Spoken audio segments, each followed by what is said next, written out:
Hello అండి, నేను ఒక విషయం మాట్లాడాలని ఈ యూట్యూబ్ ప్లాట్ఫామ్ మీద ముందుకు వచ్చాను. ఏంటంటే, ఇతరుల లోపాలు ఎత్తడం ఈనాడు క్రైస్తవులకి చాలా అలవాటు అయిపోయింది. వాక్యం ఏం చెప్తుందంటే, మత్తయి సువార్త 7వ అధ్యాయంలో, ఓ వేషధారి, ముందు నీ కంటిలో ఉన్న దూలమును తీసివేసుకును, తర్వాత నీ సహోదరి కంటిలో ఉన్న నలుసు నీకు తేటగా కనబడుతుంది అన్నావు. దూలం పెద్దది కదా, నలుసు చిన్నది కదా. ముందు పెద్దదైన దూలాన్ని మనలో ఉంచుకొని సహోదరుడి కంటిలో ఉన్న చిన్న నలుసును చూడడానికి ప్రయత్నం చేస్తున్నాం కదా.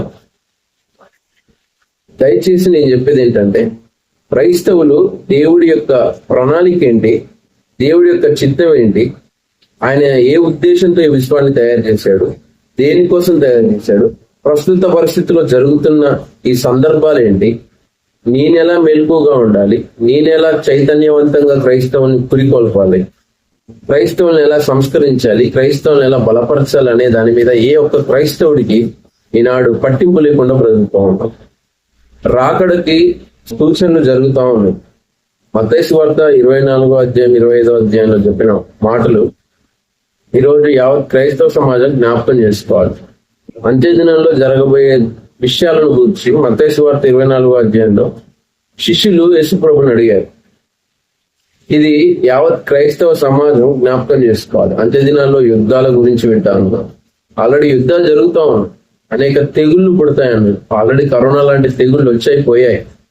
అనేకుల్లో ప్రేమ చల్లారుతుంది అని చెప్పారు. ప్రేమలు ఆల్రెడీ చల్లారిపోతున్నాయి.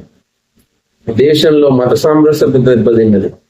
దేశంలో విభజన జరుగుతుంది. హిందువులని, ముస్లింస్ అని, క్రిస్టియన్స్ అని విభజించి పాలించాలని ప్రభుత్వాలు చూస్తూ ఉన్నాయి. ఇలాంటి దుర్భర పరిస్థితుల్లో క్రైస్తవులు ఎలా జీవించాలి, ఎలా బ్రతకాలి, మనం ఎందుకు ఇలా బ్రతుకుతా ఉన్నాం ఒకసారి ఆలోచించండి. నేను చెప్పేది ఏంటంటే, అంత్య దినాల్లో అబద్ధ క్రీస్తు రాబోతున్నాడు కదా, అతి త్వరలో అనేక అబద్ధ ప్రవక్తలు, అబద్ధ బోధకులు కూడా వచ్చారు కదా. మరి ఇప్పుడున్న ఈ ప్రస్తుత పరిస్థితుల్లో క్రైస్తవ సంఘం విశ్వాసుల్ని ఎలా బలపరచాలి? ఈనాడు అద్భుతాలు, స్వస్థతలు గుండా క్రైస్తవులు ప్రయాణిస్తున్నారు కదా. దేవుని వాక్యమే నిలుస్తుందండి. దయచేసి ఒకటే నేను చెప్పేది ఏంటంటే, స్వస్థతలు ఉన్నాయి, అద్భుతాలు ఉన్నాయి, ఇవ్వని నేను అనట్లేదు. కానీ క్రైస్తవులు చాలా ప్రాముఖ్యంగా గుర్తుంచుకోవాల్సిన విషయం ఏంటంటే, ఈ కడవరి దినాల్లో, ఈ చివరి దినాల్లో, రాకడ సూచన దినాల్లో వాక్యంలో మనం కట్టబడాలి. వాక్యం మీద మనకి జ్ఞానం ఉండాలి. వాక్యం మీద మనకు అవగాహన ఉండాలి. ఈ అంత్య దినాల్లో అబద్ధ క్రీస్తు వచ్చి ఒక చనిపోయిన వ్యక్తిని లేపాడనుకో, ఈ స్వస్థతలు, అద్భుతాలు అని పరిగెడుతున్న ఈ క్రైస్తవ విశ్వాసులందరూ కూడా చనిపోయిన వ్యక్తిని ఒకవేళ అబద్ధ క్రీస్తు లేపితే మనం ఏమనుకుంటామంటే, చాలా మంది, అరే జీవ మరణాలు దేవుని వశంలో ఉన్నాయి కదా. అవునా కాదు? స్వస్థపరచువాడు ఆయనే, నాశనం చేసేది ఆయనే, బాగు చేసేది ఆయనే, చంపేది ఆయనే, బ్రతికించేది ఆయనే అని ద్వితీయోపదేశకాండంలో మనం చదివాం కదా. ఇప్పుడు ఒక చనిపోయిన వ్యక్తిని అబద్ధ క్రీస్తు వచ్చి లేపితే, అరే జీవ మరణాలు దేవుని వశంలో ఉన్నది కాబట్టి ఒక చనిపోయిన వ్యక్తి లేచాడంటే ఈయనే నిజమైన క్రీస్తు అనుకుంటా, ఈయనే నిజమైన దేవుడు అనుకుంటా అని అబద్ధ క్రీస్తు పాదాల దగ్గరికి వెళ్ళి ఆయన్ని మొక్కి, ఆయనకి నమస్కారం చేసి ఆయన ఆరాధిస్తే ఈనాడు క్రైస్తవ సమాజం ఏం జరగబోతుంది, ఎలా ఉండబోతుంది? ఒకసారి ఆలోచిద్దాం. నేను చెప్పేది ఏంటంటే, వాక్యాన్ని ధ్యానించడం మాత్రం దయచేసి మీరు ఎట్టి పరిస్థితుల్లో నిర్లక్ష్యంగా ఉండకండి. వాక్యం ధ్యానించడం ఖచ్చితంగా వాక్యాన్ని ధ్యానించండి. చదవమని చెప్పట్లేదు, చదవడం వేరు, చదువుకుంటూ వెళ్ళిపోతాం. కానీ ధ్యానించినప్పుడు అందులో ఉన్న లోతు ఏంటనేది మనకు అర్థమైంది. ఆ వాక్యానికి ఉన్న ఒత్తిడి ఏంటో మనకు అర్థమైంది. ఈరోజు యావత్ క్రైస్తవ సమాజానికి నేను చెప్పేది ఏంటంటే, ప్రతిరోజు మీ ఆధ్యాత్మిక జీవితం ఎలా ఉందో ఒకసారి మీరు గమనించండి. యూట్యూబ్ లో జరుగుతున్న క్రైస్తవుల మీద దాడుల గురించి మనం చాలా వీడియోస్ చూస్తా ఉన్నాం. అవి జరగాలని ఉంది బైబిల్లో, జరుగుతుందని రాయబడింది ఆల్రెడీ బైబిల్లో. ఇంకా ముందు ముందు ఎలాంటి పరిస్థితులు వస్తాయంటే, ఇప్పుడు ప్రస్తుతం ఏం జరుగుతుందంటే, సువార్తను అడ్డుకోవడం జరుగుతుంది. సువార్తను ప్రబలకుండా, సువార్త ప్రకటించకుండా అడ్డుకోవడం జరుగుతుంది. ఇది బైబిల్ ఆల్రెడీ మనకి చెప్పబడ్డ మాటలు, శిష్యుల ద్వారా ఆల్రెడీ హెచ్చరిక చేయబడ్డ మాటలు. ఆదిమ సంఘానికి ఏం జరిగిందో ప్రస్తుత పరిస్థితుల్లో ఇప్పుడున్న సంఘాలకు అదే జరగబోతుంది. అర్థమవుతుందా? ఫస్ట్ ఆఫ్ ఆల్ సువార్త అడ్డుకుంటారు, తర్వాత క్రైస్తవ సంఘాలని కూల్చేస్తారు, తర్వాత క్రైస్తవులు ఎక్కడైతే గుంపుగా కూడుకొని ప్రార్థన చేస్తారు, అలాంటి స్థలంలోకి వచ్చి ఆటంకపరుస్తారు. ఆల్రెడీ ఇప్పుడు అది కూడా జరుగుతూనే ఉంది. తర్వాత క్రైస్తవ గుంపుల్ని లేకుండా చేస్తారు. క్రైస్తవుల దగ్గర కూడుకుంటే వాళ్ళని చంపేసే పరిస్థితులు వస్తాయి. తర్వాత బైబిల్ కనపరచకుండా చేస్తారు, బైబిల్ లేకుండా చేస్తారు. ఇలాంటి పరిస్థితులు రాబోతున్నాయి ఈ సమాజంలో. కాబట్టి మనం ఎలా ఉండాలి? ఈ ఉన్న కొద్ది సమయంలో నేను బైబిల్ని చదవాలి, ధ్యానించాలి, అర్థం చేసుకోవాలి, మన హృదయంలో ముద్రించుకోవాలి. ఇదేది పట్టనట్టుగా ఈనాడు క్రైస్తవ సమాజం నడుస్తూ ఉంది ఈ లోకంలో. మతాన్ని అడ్డు పెట్టుకొని బ్రతుకుతా ఉన్నాం మనం. క్రైస్తవులు కూడా క్రైస్తవ మతం అనే అడ్డు పెట్టుకొని బ్రతుకుతా ఉన్నాం. క్రీస్తు మార్గం లెక్క బ్రతకట్లే. క్రైస్తవుడు అంటే ఎవరంటే క్రీస్తు యేసు మనస్సు కలిగిన వాడు, క్రీస్తుని తన జీవితంలో కనపరిచేవాడు. అంతేగాని క్రీస్తు పేరు అడ్డు పెట్టుకొని బ్రతికేవాడు కాదు క్రైస్తవుడు. అందరితో సమాధానంగా ఉండాలి.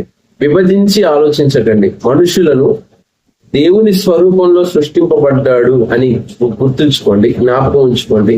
అప్పుడు ప్రతి ఒక్క వ్యక్తిని ప్రేమించడానికి అదొక గొప్ప అవకాశం కలిగిస్తుంది. ఏంటో తెలుసా? దేవుడు తన స్వరూపం అందు నరుని తయారు చేశాడు. ఏ వ్యక్తిని చూసినా ఆ వ్యక్తిలో ఇది దేవుని స్వరూపం కలిగిన నరుడు ఈ మనిషి. కాబట్టి నేను ప్రేమించాలి, నన్ను వలె నా పొరుగు అని ప్రేమించాలి అనేది మీరు గుర్తుంచుకోవాలి. మీరు ఎప్పుడైతే మిమ్మల్ని వల్లే మీ పొరుగు అని ప్రేమిస్తారో ఆ ప్రేమతో సువార్త చేయండి. చాలా మంది రక్షింపబడతారు కదా, కానీ మనం అలా చేయట్లేదు. విభజిస్తా ఉన్నాం. వాళ్ళు అన్యులు, వీళ్ళు ముస్లింస్ అని మనం విభజిస్తా ఉన్నాం. ఆ విభజించినప్పుడు మన మైండ్ లో ఉన్న సువార్త వాళ్ళని విభజించి పాలించినట్టే చేస్తుంది. అంటే ఏంటో తెలుసా? నేను క్రైస్తవుని, ఇతను అన్యుడు, ఇతనికి నేనేం చెప్పాలంటే నువ్వు యేసుప్రభుని నమ్మకపోతే నువ్వు చచ్చిపోతావు, నరకానికి వెళ్ళిపోతావు, పాతాళంకి వెళ్ళిపోతావు అని చెప్పడం. అలా నువ్వేం చెప్తానంటే మతాన్ని ప్రచారం చేసినట్టు కనపడుతుంది. అలా కాదు. ఆ వ్యక్తిని ప్రేమించి అపోస్తలుడైన పౌలు ఏథెన్స్ పట్టణంలోకి వెళ్ళినప్పుడు వారిని పొగిడాడు, మీ భక్తి గొప్పది అన్నాడు. వారిని గెలుచుకున్నాడు, వారి మనసులు గెలుచుకున్నాడు. తర్వాత వారికి సువార్త చేశాడు. మీరు తెలియని దేవుణ్ణి ఆరాధిస్తున్నారు కదా, ఆ దేవుడి గురించి చెప్పడానికే వచ్చాను అని తెలివిగా జ్ఞానంగా సువార్త ప్రకటించారు పౌలు గారు. ఈనాడు యావత్ క్రైస్తవ సమాజం అది నేర్చుకోవాలి. పౌలు గారి అనుసరణ మనం నడవాలి.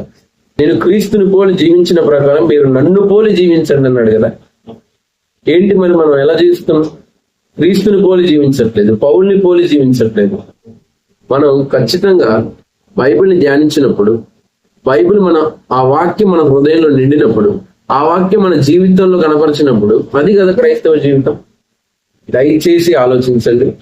సమయం లేదు, ఉన్న సమయాన్ని సద్వినియోగపరుచుకుందాం, వాక్యాన్ని ధ్యానిద్దాం, సువార్తను ప్రకటించే జ్ఞానం పొందుకుందాం. అయితే నేను చెప్పేది ఏంటంటే సువార్త ప్రకటింపబడిన ఏరియాలకు వెళ్ళి మరలా సువార్త ప్రకటించకండి. ఎక్కడైతే సువార్త ప్రకటించబడలేదని మీకు తెలిసిందో అది ఎంత దూరమైనా వెళ్ళండి. మీకు ఆ భారం ఉంటే మీరు వెళ్ళండి, వారికి క్రీస్తు ప్రేమను పంచండి, నిజమైన దేవుడు ఎవరో తెలియచేయండి. అసలు దేవుడు ఏ దేవుడు నిజమైన దేవుడు అనేది మీ అనుభవం నుంచి చెప్పండి, మీ జీవిత సాక్ష్యాలు చెప్పండి. దేవుడు మన కోసం ఏం చేశాడు, ఏం చేయబోతున్నాడో చెప్పండి. మనిషి పుట్టుక ఎందుకు ఉంది అనేది చెప్పండి. అసలు ఈ లోకం ఎందుకుంది అనేది చెప్పండి. అసలు మనం ఎందుకు సృష్టింపబడ్డాం, ఎందుకు బతుకుతున్నాం, ఎందుకు చచ్చిపోతున్నాం, చనిపోయినాక ఎక్కడికి వెళుతున్నామో చెప్పండి. జీవితానికి ఉన్న పరమార్థం చెప్పండి.